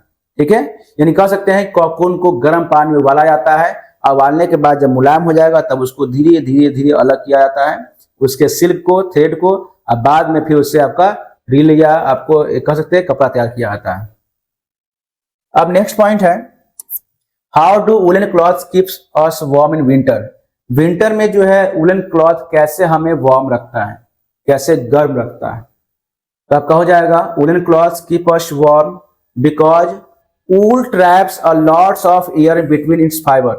वूल जो होता है बहुत ज्यादा एयर को ट्रैप कर रखता है, मतलब एयर को ट्रैप कर रखता है, वो एयर को रिलीज बाहर होने नहीं देता है, इसलिए जो हमारे शरीर की गर्मी जो होती है वो वहां ट्रैप हो जाता है, और ट्रैप हो जाएगा तो एयर हमारे शरीर गर्मी कंबल से बाहर निकलेगा नहीं, और कंबल से बाहर नहीं निकलेगा तो हमें ठंडा नहीं लगेगा। वही कहानी यहाँ पे लिखा है, क्योंकि एयर जो होता है वो क्या है, यहाँ पर पुअर कंडक्टर पर हीट होता है। देखिए air is a poor conductor heat so it does not allow our body to heat escape easily. तो क्या होता है ना कि आपको एयर जो होता है वो आपको बाहर नहीं निकल पाता है, और जब बाहर नहीं निकल पाएगा तो वुलन क्लॉथ जो होता है वो हमारे शरीर को गर्म रखता है। ठीक है, अगले पॉइंट में आते हैं। अगला पॉइंट है describe the purpose of scouring in the production of wool. Wool के प्रोडक्शन में स्कोरिंग का क्या पर्पस होता है, इसमें आपका हो जाएगा scoring is the process of washing the sheared wool. Its purpose is to remove the dirt, grease, sweat and other impurities from the raw wool. Simple बात समझ लीजिए, स्कोरिंग मतलब होता क्या है, जब कोई भेड़ को शेविंग किया गया, मतलब उसके ऊन को निकाला गया, तो निकालने के बाद गंदा रहेगा, निकालने के बाद गंदा ही रहेगा, तो गंदा ऊन को जब हम लोग धोते हैं, उसके गंदगी को, उसके हर इम्प्योरिटीज को हटाते हैं, यही आपका जो होता है इसी प्रोसेस को हम लोग स्कोरिंग कहते हैं। ठीक है, this make the wool clean and ready for further processing. और इस प्रोसेस द्वारा क्या करते हैं हम लोग, वूल को साफ करते हैं और अगला किसी पर्पस के लिए हम लोग उसको तैयार करते हैं। ठीक है, right a short note on rearing of silk worm. Rearing of silk worm के बारे में आपको शॉर्ट नोट लिखना है। Rearing of silk worm is an important step in sericulture. Silkworm eggs are kept in clean and suitable environment until they hatch into larvae. ठीक है, these larvae are fed with fresh and mulberry leaves. They eat continuously and grow bigger. Okay, and after some time, they spin silk around themselves and form cocoon. कुछ दिन बाद क्या होता है, कुछ दिन बाद वो सिल्क को जो होता है स्पिन करता है। ठीक है, these cocoons are then collected to obtain a silk fiber। और उसी cocoons को जो है कलेक्ट कर लिया जाता है, और उसी cocoons को मदद से या उसी cocoons के मदद से हम लोग सिल्क फाइबर या सिल्क थ्रेड को फाइंड आउट करते हैं, निकालते हैं। अब है describe the different stage in the life cycle of silk moth. इसमें आपको सिल्क मोथ का डिफरेंट स्टेज को आपको डिस्क्राइब करना है। सबसे पहला आपका एग हो गया, सेकेंड आपका होगा सिल्क वर्म हो जाएगा, थर्ड आपको कोकून स्टेज हो जाएगा, चौथा आपको एडल्ट मोथ हो जाएगा। इसमें स्टेप 1, स्टेप 2, स्टेप 3, स्टेप 4 करके भी होगा, या स्टेज 1, स्टेज 2, स्टेज 3 या स्टेज 4, इस तरीके से भी आपका दिया जाता है। ठीक है, तो आपको सबसे पहला क्या हो गया, एग में the female moth lay eggs on the mulberry leaves.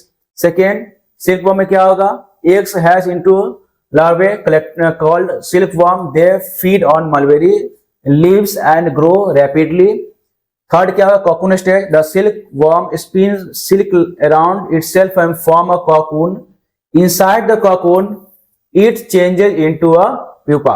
ठीक है, adult moth में क्या होता है, the pupa develop into an adult silk moth which comes out of cocoon and lay eggs again. ये आपको 4 प्रोसेस होता है, चारों प्रोसेस द्वारा हम लोग क्या करते हैं, इस 4 प्रोसेस द्वारा सिल्क मोथ जो है, या कह सकते हैं कि सिल्क मोथ का लाइफ साइकिल ये में 4 स्टेप से आपको पता चल जाता है। ओके, अब है next define the term food chain and food web. Food chain और फूड वेव में क्या डिफरेंस है। A food chain is a sequence of living organisms in which each organisms eat that one before eat to get energy. जब कोई भी living organism किसी दूसरे organism को खाता है, ठीक है, तो वही आपको फूड चेन कहलाएगा। मतलब किसी दूसरे को खा के अपना एनर्जी को प्राप्त करता है, किसी दूसरे जानवर खा के जब अपना एनर्जी को गेन करेगा तो वो फूड चेन के अकॉर्डिंग आता है। फूड वेब क्या होता है? A food web is a network of interconnected food chain. अब वही फूड चेन को अगर जोड़ देते हैं तो उसका मल्टीपल नेटवर्क बनता है। वही नेटवर्क आपको जो है वो फूड वेब का कारण बनता है या फूड वेब क्रिएट करता है। वेब मतलब क्या हो गया? जाल हो गया, ठीक है। तो एक जानवर दूसरे जानवर खाया, फिर दूसरा तीसरे खाया, तीसरा चौथे खाया, चौथा पांचवा खाया, इस तरह से क्या होता है? बहुत सारा जानवर एक दूसरे को खा रहा है, ठीक है। तो वो एक तरह का नेटवर्क बनाया, वही नेटवर्क आपका फूड वेब कहलाता है, एक जाल की तरह कहलाएगा। Give the meaning of term soil erosion. Soil erosion क्या होता है? Soil erosion is a removal of washing away of top fertile layer of soil by wind, water और ह्यूमन एक्टिविटी। सॉइल इरोजन में क्या होता है कि आपका मिट्टी जो है या जो मिट्टी का सतह है या लेयर ऑफ सॉइल है वो आपको बह जाता है, ठीक है, with the help of water, with the help of other human activity, तो वही आपको सॉइल इरोजन कहलाता है। 62 में है comment on the statements early man began his life as a forest dwellers. आपको इस स्टेटमेंट को बताना है कि कैसे जो है वो अर्ली मैन जो है पेड़ पौधा या जंगल जो है उसके मदद से अपने लाइफ को शुरू किया, या इसमें ये लिखना है कि आपका पेड़ पौधा जंगल जो है वो अर्ली मैन को कैसे सपोर्ट किया, ठीक है। तो इसमें आपको लिखाएगा the statement is true because early man live in forest in the beginning. Beginning से ही, शुरुआत से ही जो अर्ली मैन था वो जंगलों में रह रहा है, हमें भी पता है, आपको ही पता है, ठीक है। Forest provide them with the food like fruits, roots and animals for hunting. तो फॉरेस्ट जो होता है वो हर तरह का फूड प्रोवाइड करता था, जो हमारे आदिवासी थे या आदि मानव जो लोग रहते हैं, ठीक है। तो वो प्लांट प्रोडक्ट या एनिमल प्रोडक्ट या फिर आपको जो फॉरेस्ट प्रोडक्ट था उस पर डिपेंड करते हैं या उस पर सर्वाइव करते हैं। तो उसमें क्या था कि जो भी आपको एनिमल्स, फ्रूट, रूट्स, एनिमल्स ये सब को आपको पकड़ के खाते थे, या फ्रूट्स जो होता था या जंगल का कोई भी चीज ऐसा जो प्रोडक्ट जिसको कंज्यूम कर सके उस पे वो आपका अर्ली मैन जो थे वो आश्रित रहते थे, ठीक है। They got shelter in caves and under tree which protected them from bad weather and wild animals. They moved from one place to place search of food as they did not know farming. तो उनका रहने का घर क्या था? उनका रहने का घर आपको जंगल था, पेड़ के नीचे रहते थे या फिर गुफा में रहते थे। जब तक उनको खेती करने का आइडिया नहीं मालूम हुआ, खेती करने का तरीका मालूम नहीं हुआ, तब तक वो एक जगह से दूसरी जगह भटक के रहे। एक जगह से दूसरी जगह वो भोजन क्लास में घूमता था, एक जगह से दूसरी जगह जंगलों में जाके वो रहता था।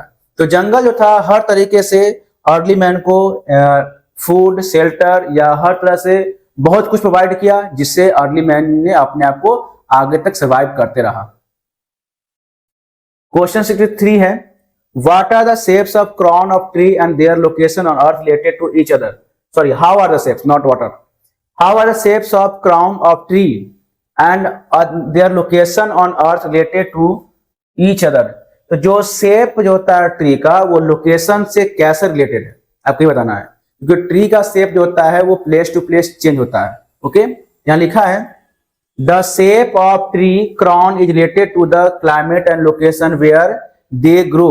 तो जो ट्री का शेप होता है, ठीक है, या जो ट्री का क्राउन जो होता है वो आपको क्लाइमेट और लोकेशन के अकॉर्डिंग रिलेटेड होता है।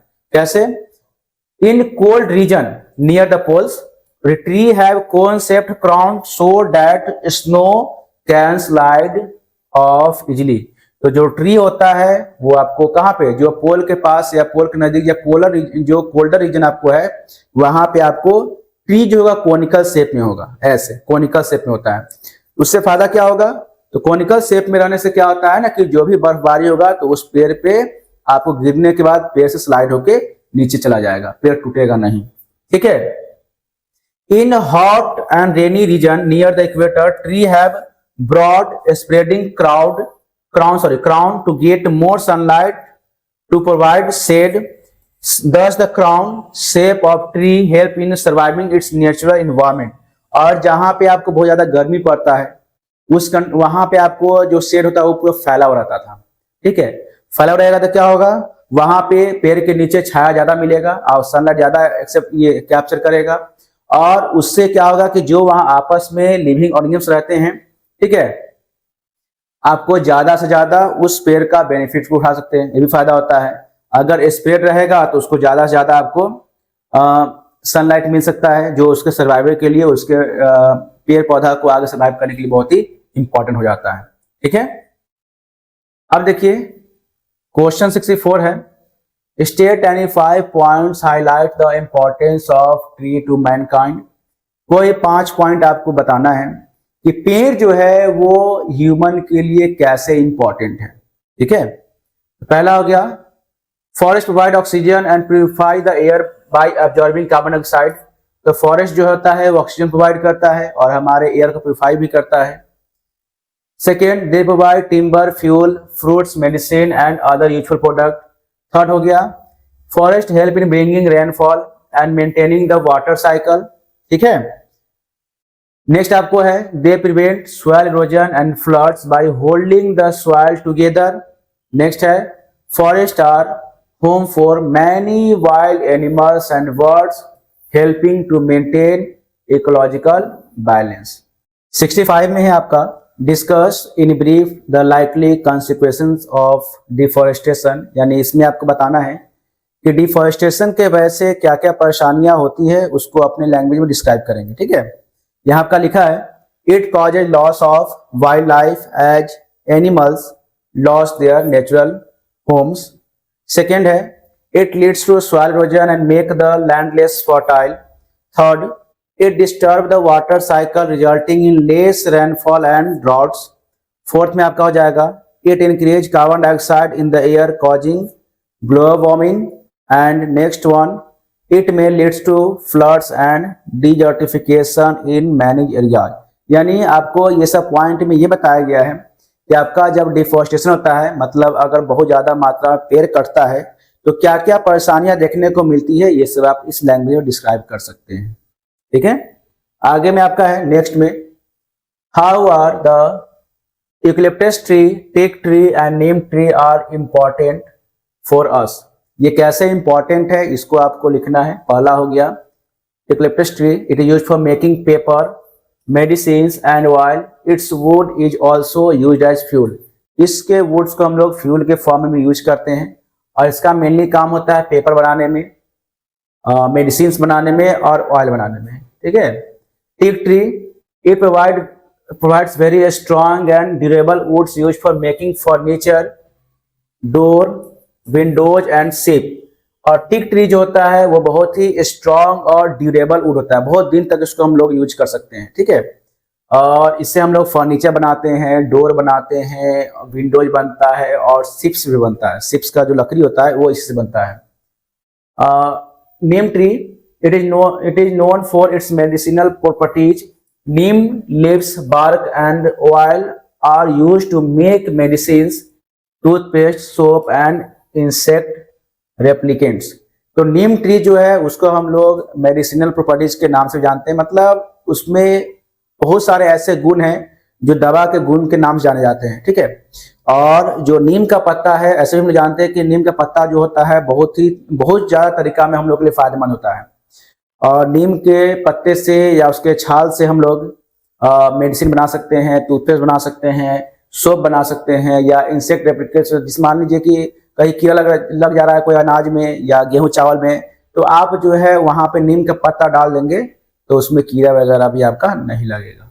ठीक है, क्वेश्चन 67 है, name the practical device used for heating effect of electric current. कुछ डिवाइस का नाम बताना है जो heating effect of electric current के प्रॉपर्टीज पर काम करता है। पहला आपका हो गया इलेक्ट्रिक आयरन, दूसरा हो गया इलेक्ट्रिक हीटर और तीसरा हो गया इलेक्ट्रिक टोस्टर। ठीक है, ये आपको heating effect of electric current के प्रॉपर्टीज पर काम करता है। नेक्स्ट देखिए, write two special characteristics of the wire needed for making the element of electric heater. तो आपको जो इलेक्ट्रिक हीटर बनता है, ठीक है, या फिर मान लीजिए जो वायर का इलेक्ट्रिक हीटर में यूज किया जाता है उसका खास प्रॉपर्टीज क्या है, उसका खास गुण क्या होता है। तो इसमें आपका हो जाएगा, two special characteristics of wire used for making the elements of electric heater are, it should have high resistance so it produce more heat when electric current pass through it. तो वो जो वायर होता है उसका resistance बहुत ज्यादा होता है, जिसके वजह से क्या होता है ना कि जितना ज्यादा उसमें आपको इलेक्ट्रिक करंट पास होता है उतना ज्यादा वो हीट प्रोड्यूस करता है। ठीक है, it should have a high melting point so it does not melt at high temperature. और वो जो वायर यूज होता है उसका मेल्टिंग पॉइंट भी बहुत ज्यादा हाई होता है, जिसके वजह से क्या होता है ना कि आपका ज्यादा टेम्परेचर होने के बावजूद भी वो वायर जो है मेल्ट नहीं होता है। यहाँ देखिए, wires like nichrome are commonly used as a heating element. तो जो हीटिंग एलिमेंट या हीटर वगैरह जो होता है ना उसमें आपको जनरली नाइक्रोम वायर यूज किया जाता है, क्योंकि इसका हीटिंग इफेक्ट कुछ ऐसा है, हीटिंग प्रॉपर्टीज ऐसा है कि ज्यादा हीट होने के बावजूद भी जल्दी ब्रेक नहीं करता है और बहुत अच्छा से ये काम करता है। तो क्वेश्चन आता है एग्जाम में कि कौन सा वायर हम लोग यूज करते हैं हीटिंग एलिमेंट के लिए, तो आप उसमें नाइक्रोम वायर लिख सकते हैं। अगले में है, give the meaning of the term short circuiting and overloading in an electric circuit. Short circuit और ओवरलोडिंग क्या होता है? देखिए, short circuit, it occurs when the live wire and neutral wire come into direct contact, causing sudden flow of large amount of current. This can lead to overheating and fire. होता क्या है, जब आपका घर में जैसे मान लीजिए दो तार है, एक न्यूट्रल वायर होता है, एक लाइव वायर हो जाएगा। जब दोनों आपस में कांटेक्ट में आ जाएगा तो क्या होगा, स्पार्क होता है, बहुत जोर से स्पार्क होगा।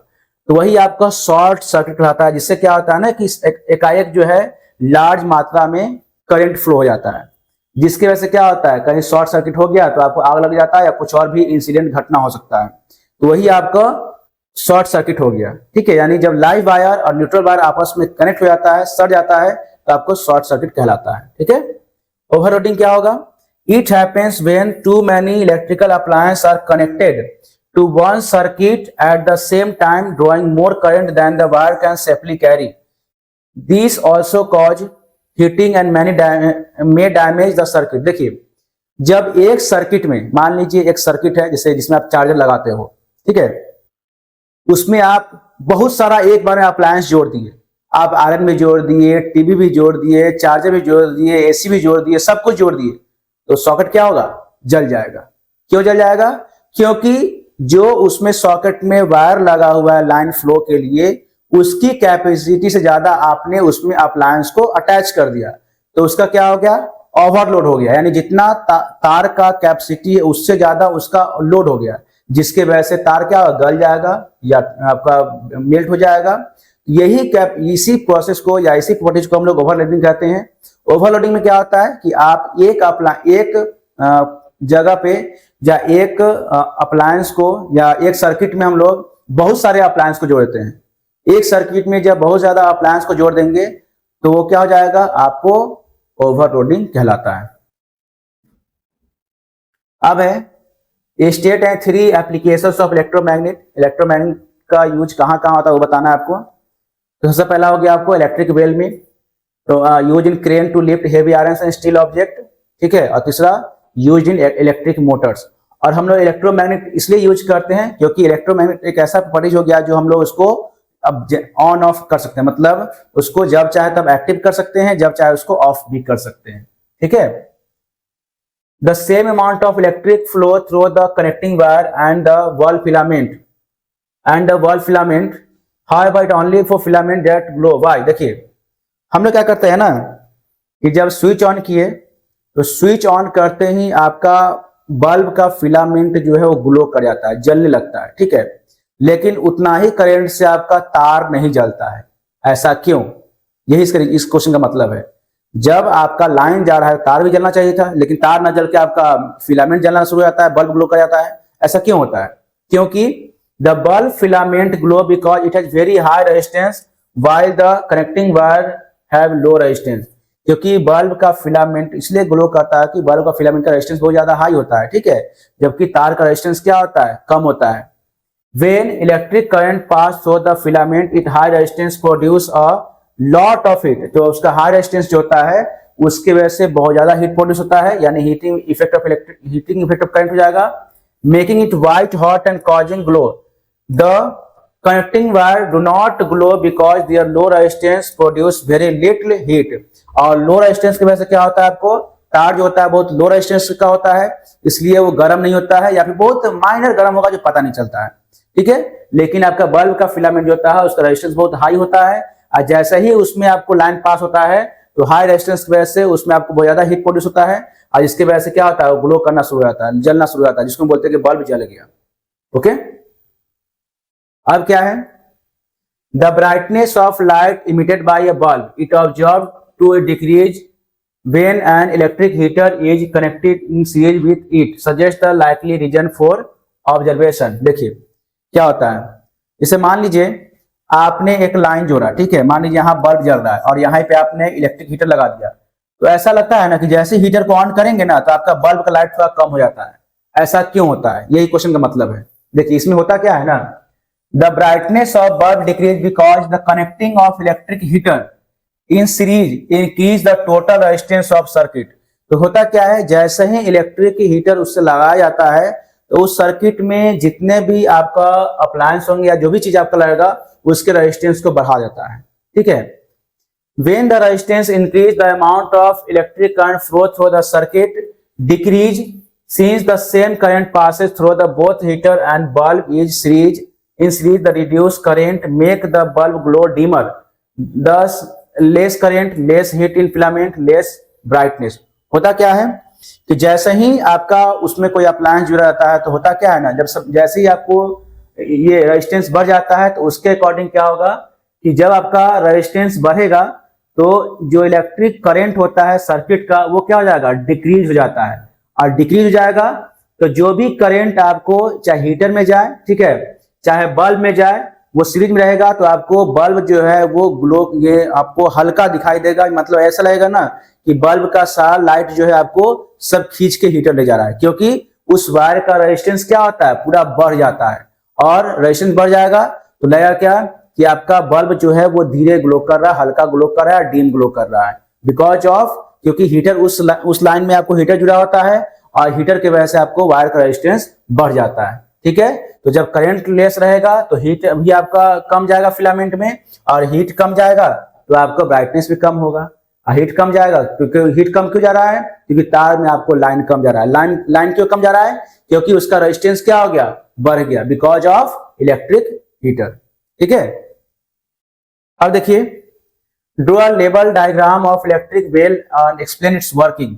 आपको क्या करना है कि आपको एक इलेक्ट्रिक बेल का एक डायग्राम बना देना है और इसके वर्किंग को बताना है। ये अपने मन से बना सकते हैं और इसके वर्किंग को लिख सकते हैं। इसमें लिखा हुआ है, when the switch is pressed electric current flow through the coil and make it magnetic, ठीक है।